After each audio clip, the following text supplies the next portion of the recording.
Téged is érdekel a Tesla márka? De egyszerűen olyan tartalmakba ütközöl, amivel nem tudod magad kiokosítani? Mint például... Meghalt a Tesla! Élt 8 éve!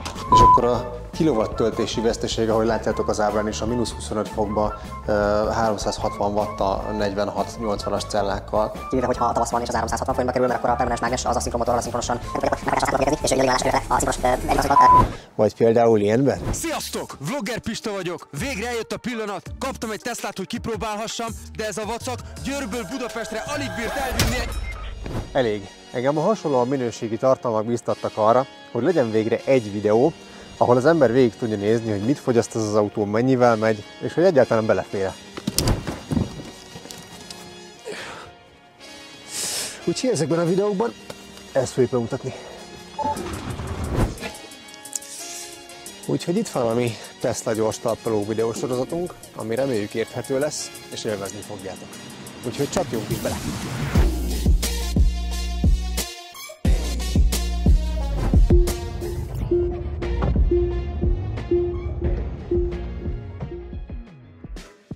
Na, akkor csapjunk is bele, ez a Tesla Model S bemutató széria videó. Én Kéna Dániel vagyok, sziasztok! Tehát Tesla Model S, ez a Teslának a 2009-ben bemutatott luxus szedánja. 2009-ben mutatták be, 2012-ben kezdték el tömeggyártani, tehát ez a Teslának az első tömeggyártott autója. Már az első évben verte az összes elektromos autót eladások szempontjából, és 2015-ben már, vagy 2015-ig az európai és az amerikai piacon a legeladottabb luxus szedán volt. 2012-től 2014-ig gyártották ezt a konkrét autót, amit van mellettem, és a Model S-eknél fontos megértenünk, hogy a Model S után mi tevődik össze. Ugye van szám és betű karakter mögötte, tehát egy Model S 60, vagy 60D, vagy P85D, stb. Ilyeneket látok a seggére ráírva. Ez azt jelenti a szám, hogy hányas akkumulátor, hány kilowatt-órás akkumulátor van benne, tehát hogyha azt látjátok, hogy 60, akkor az 60 kWh akkumulátor van benne. Ha azt látjátok, hogy 60D, a D betű, a betű az azt jelenti, hogy dual motor, tehát az 4 kerék meghajtású. Ha esetleg azt látnátok, hogy P85, akkor az performance, és akkor az egy P85, az egy performance, nagy hátsó motoros 85 kWh-órás változata a Model S-eknek. Tehát P lehet előtte, 60-tól 100-ig van a kilowattóra leosztása az akkumulátor kapacitásokba, és aztán van egy D a végén, vagy nincs, akkor az dual motor, vagy hátsó kerekes változat. Haladunk tovább, 2012-től 14-ig csak hátsókerekes változatok voltak. P85 volt, 60, 70, 2014-ben jelentek meg a dual motorok, illetve a performance dual motorok. Ott egy lényeges ugrás volt, ott nagy fejlesztést kapott, egy frissítést kapott a Model S. Kapott autopilotot. Az autopilot az egy intelligens sávtartó adaptív tempomat, amit úgy ismernétek meg kívülről, hogy van-e vagy nincs-e ezekben az autókban, hogy ha lenne ennél az autónál, akkor itt lenne egy radar, és itt a szélvédőben fönt lenne kamera. Hasonlóan, mint a Model S-ben, a faceliftelt változatban van, itt van kamerája. Ha ezt látnátok kívülről, akkor ez az autó tudná az Autopilot 1-et. Az Autopilot 1 az egy elég intelligens ilyen sávtartó adaptív tempomat volt, látta a nyomvonalat, látta a sávokat, látta az előtte lévő autót, tehát egy sima sávtartó adaptív tempomathoz képest sokkal többet tudott. És 2014 év végén változtattak egy picit a belsőn, eddig ilyen tepsi jellegű, kevésbé kagylós üléseket használtak, és 2014 év végén kapott egy picit kagylósabb üléssorozatot, illetve hátul a fejtámlákat megemelték, hogy jobban tartsa a fejet, de lényegi különbség közötte nem nagyon volt. Ez is picit ilyen dülöngélős változat volt, mint az előtte lévő. Aztán 2014 év végétől 16-ig nem nagyon változtattak az autón. Kapott egy újabb belső 15-ben, ez a frissített, kagylósabb ülés. Az kevésbé volt már tepsis, az kényelmesebb volt egy fokkal, és 16 második felében kapott egy lényeges változtatást a Model S, a faceliftet. A Model S facelift jól látható kettő autó között mi a különbség, lecsapták a harcsapofát, nem lett ilyen ovális eleje az elején, illetve egy full LED lámpája van, mert hogy itt a facelift előtti lámpa az egy LED helyzetjelző Xenon projektor, ezt sokan azt hiszik, hogy ez is LED, de mert kéken világít, de nem, ezek Xenon. És a Model S faceliftnél LED helyzetjelző és LED projektor van. Úgyhogy itt volt egy lényegesebb ugrás. A következő ugrás az 2017 év elején, az első hónapban született, ahol a Free Supercharger-t elvesztette az autó. Tehát eddig az összes gyártott Model S, ameddig az autó ingyen tölt a Tesla Supercharger töltőhálózatán. Tehát ha én elmegyek innen Franciaországba sielni és visszajövök, az nekem ezzel az autóval ingyen volt. Ezzel már nem. Itt az autó mellé adták, nem a tulajdonosnak, tehát ameddig az autó él, ameddig gurul és rá tud állni a Supercharger-re, ingyen tölt. Ez egy elég nagy érték, és szerintem minél drágább lesz a kilowattára az áramnak, annál nagyobb érték lesz ez a Free Supercharge, és 2017 elejétől fogva már maximum csak méltányolták, hogyha az első hó előtt rendelted meg, de utána tudtad átvenni, ott még 50-50, hogy megkaptad a Free Supos SC01 besorolást, ezt hívta a Free Supercharger SC01. Az SC0234 az szeretvetett időhöz nem kötött, ahogy éppen fönt megálmodták, úgy jöttek le az utasítások. Elon Musk eléggé celeburdi módon kezelte ezeket, és kezeli a mai napig. Ez sok példa mutatja. De az ST0, 02, 03, 04 az azt jelentette, hogy vagy egy évig, vagy 10.000 kilométerig, vagy 400 kilowattig volt ingyen. Ez gyakorlatilag már használt autóknál lényegtelen, mert már valószínűleg el van használva.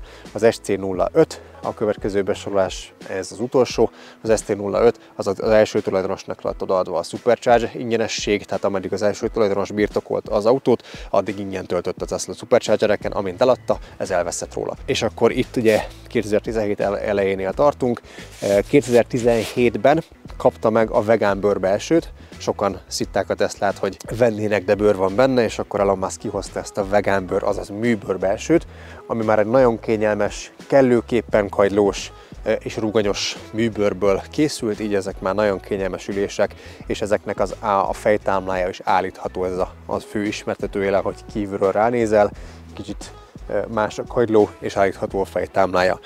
2017 első hónapjában, ahol megjelent vagy ahol elvesztette a Free Supercharger lehetőséget, ott megjelent az Autopilot 2. Az Autopilot 2 az egy 8 kamerás változat, ami 360-ba tudja az autót figyelni, ott már van holtérfigyelés is. 8 kamera úgy épül föl, hogy 3 van itt a szélvédőben, 1, 2, 3, tehát 3-ról kezdünk, ugye.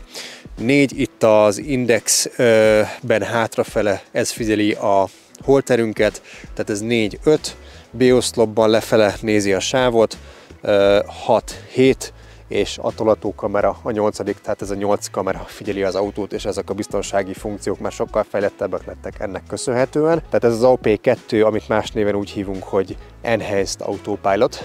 Itt az AP1 az Highway Autopilot volt, és ez már egy vásárolható extra volt ezekben az időkben, valamennyivel biztonságosabb, illetve pontosabban tartotta a sávot, illetve itt már bejöttek olyan extra funkciók is, amiket már lekorlátoztak, mint például az autópályára fölhajtott indexelés és kormánymozdulat nélkül bement az autópályára, lefele ugyanígy jött, kisorolt, kiindexelt, lejött magától az autópályára, és a német ellenlobby miatt ezt 2021-22 környékén lekorlátozták már, hogy önvezetésnek minősül az a sávváltás, úgyhogy gyakorlatilag itt az AP1 és az AP2 között nincs egetverő különbség vezetés közben. 2018-ban kapta meg az MCU2-es kompjútert az autó. Az MCU azt jelenti, hogy Media Control Unit, és az MCU 1-es autók voltak egész idáig, 2018 harmadik hónapjától fölfele MCU 2 volt. Az MCU 2 az annyival komolyabb kompjúter volt már, hogy megjelent a Netflix, Disney+, több játék az autón, illetve, ami a legfontosabb fejlesztés, az a dashcam és a Sentry mód. A dashcam az ugye rögzíti az utunkat, tehát hogyha volt baleset vagy ilyesmi, akkor a 8 kamera már rögzítette a képet. Hiába volt eddig is 8 kamera benne, a komputer nem tudta ezt kezelni, és nem vette föl, úgyhogy 2018-tól az MCU2 megjelenítével veszi ezeket a felvételeket föl. És a Sentry Mode, az pedig egy nagy személyes kedvencem. A bevásárlóközpont parkolójába ott hagyjuk az autót, valaki közel jön, szándékosan megrongálja, neki nyitja az autót, neki megy az autónak, ezt mind fölveszi az autó és rögzíti, illetve ha valaki közel jön és benéz, akkor láthatja, hogy egy ilyen Terminátor szem, de Sentry Mode is active ki van írva a középkonzolra, tehát ez ilyenkor rögzíti az autó körül történeteket, és vissza lehet nézni, ezek elég vicces és jó dolgok egyébként, mert nagyon sok Tesla tulajdonost mentett meg megkarcolásos otthagyástól, vagy otthagyásos, hogy tehát elmentek, megkarcolták és elmentek az autótól. Aztán a következő nagy váltás az 2019 év vége, ahol megjelent a Raven hajtáslánc, és leegyszerűsödött a választék a kilowatt szerint, mert eddig voltak 60, 70, 75 kW-os változatok, illetve 90 és 100. A 60-tól 75-ös kW-os autók azok mind 75-ös akkumulátorokkal rendelkeztek, csak maximum vissza voltak korlátozva, és a 90-es az ilyen 18 környékén kiesett, maradt a 75 és a 100, és a 2019-es Raven hajtáslánc érkeztével kiesett a 75 is, és maradt a mai napig is egyébként így van, hogy maradt a 100, azaz a mai nevén Long Range, és a 100-as Performance, tehát a P100D, az mai nevén Performance Long Range, Performance Dual Motor.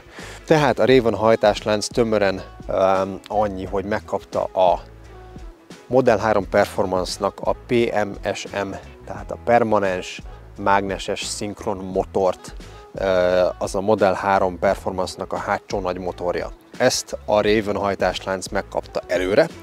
Eddig a Model S-ek és ezentúl is a hátsó motorokban indukciós motorokkal működtek, de ezzel a PMSM,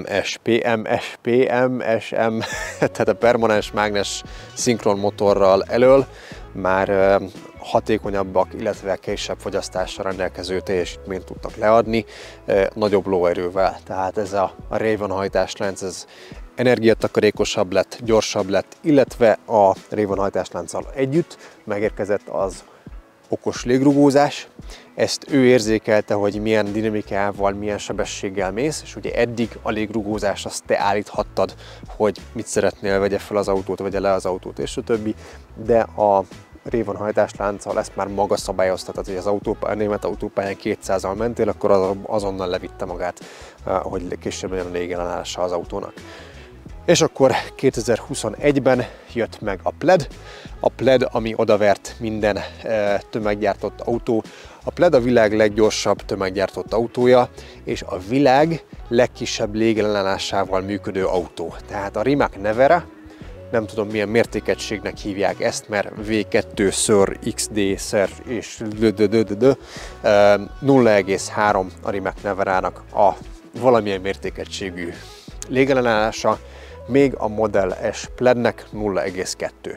A sima Model S-nek, ennek 0,23, tehát ennek se volt rossz. Apró módosítások vannak a Model S Plaidben, picit változott a lökhárító, a ködlámpa, változott egy kicsit a hátulja, a hátsó diffúzor, jelentősen változott az autó beltere, megkapta a Joke kormányt, 3 kijelzőt kapott, elfektették a kijelzőt, nagyobb kijelző lett benne, eltűnt az összes zongorlak, műanyag és alkantara lett minden, és ez egy 1020 lóerős változata a Teslának, ami 2,1 másodperc alatt gyorsul föl 0-ról 100-ra, úgyhogy ez egy elég rémisztő autó. 2019-ben még egy lényeges változás volt a Raven hajtáslánc előtt, ez pedig a Full Self Drive, tehát az Autopilot 3, AP3. A Full Self Drive az egy sokkal komolyabb komputer volt, ami a többszörös frame per second, tehát kép per másodperc, eddig 280 környéke volt, és az FSD-nek 1400 kép per másodperces feldolgozó képessége volt, úgyhogy ezek már sokkal komolyabb komputerek.